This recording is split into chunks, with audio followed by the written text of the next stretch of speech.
என்ன 7 வருடத்துக்கு ஒரு முறை உங்கள் குழந்தைகளை அநாதை இல்லங்களுக்கும் முதியோர் இல்லங்களுக்கும் அழைத்து செல்லுங்கள். 6 மாதத்திற்கு ஒரு முறை அருகில் இருக்கும் மருத்துவமனைக்கு அழைத்து செல்லுங்கள். 3 மாதத்திற்கு ஒரு முறை உங்கள் குழந்தைகளை எங்காவது தொலைதூரம் கொஞ்ச தூரம் ஒரு பயணமாக சென்று வாருங்கள். 2 மாதத்திற்கு ஒரு முறை உங்கள் பிள்ளை படிக்கிறானோ இல்லையோ ஒரு நல்ல புத்தகத்தை வாங்கி வீட்டிலே சேமித்து வையுங்கள்.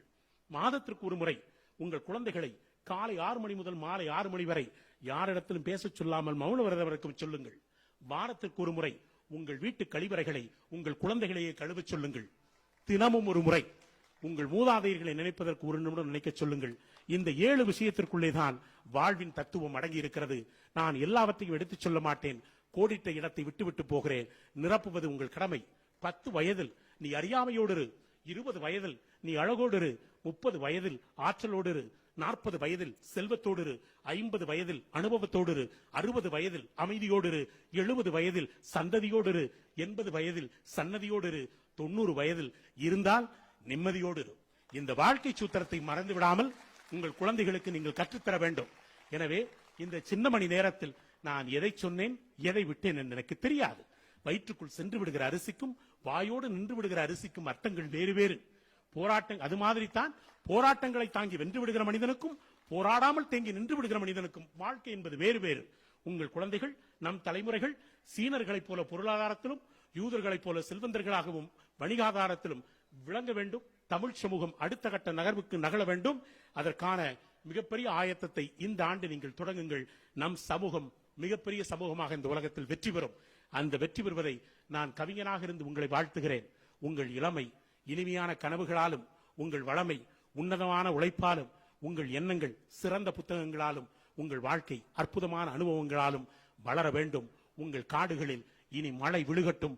உங்கள் கணக்குகளில் இனி பிழை விலகட்டும். இந்த பூமிக்கு பெருமை சேர்க்கிற நல்ல தலைமுறைகள் நம் சமூகத்திற்கு தேவை.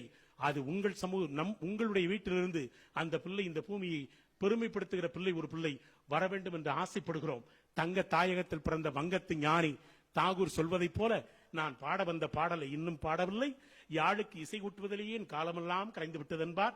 அப்படித்தான் நெஞ்சுக்கு நெருக்கமான சில செஞ்சொல் சித்தனங்களை பரிமாற முடியாமல் விடைபெறுகிறேன். வேர்களைப் போலல்ல கிளைகளைப் போல. கிளைகள் முறிந்தால் மீண்டும் துளிர்க்கும் தளிர்க்கும். உங்கள் அனைவருக்கும் நக்கீரன் நப்பூதன் நன்னாதன் நப்பசலை ஒக்கூர் மாசாத்தி ஒன்சாத்தன் தற்கோ இளங்கோ ஆன்பா தேகும் அரமி முதல் உக்கணியும் தேன்பாலும் தெய்வ தமிழுக்கு அடித்தட்ட கம்பன் இவர்கள் ஊனோடும் உயிரோடும் ஊட்டி வளர்த்து 2000 ஆண்டுகளாயம் அன்னையரும் தந்தையரும் ஆர்த்தெழுந்து வார்த்தெடுத்த அன்னை தமிழில் தொடர் ஓட்ட பயணமாக நம் கைகளிலே கொண்டு வந்து சேர்த்திருக்கிற 21ஆம் நூற்றாண்டிலே சேர்த்திருக்கிற சீதனம் தமிழ்.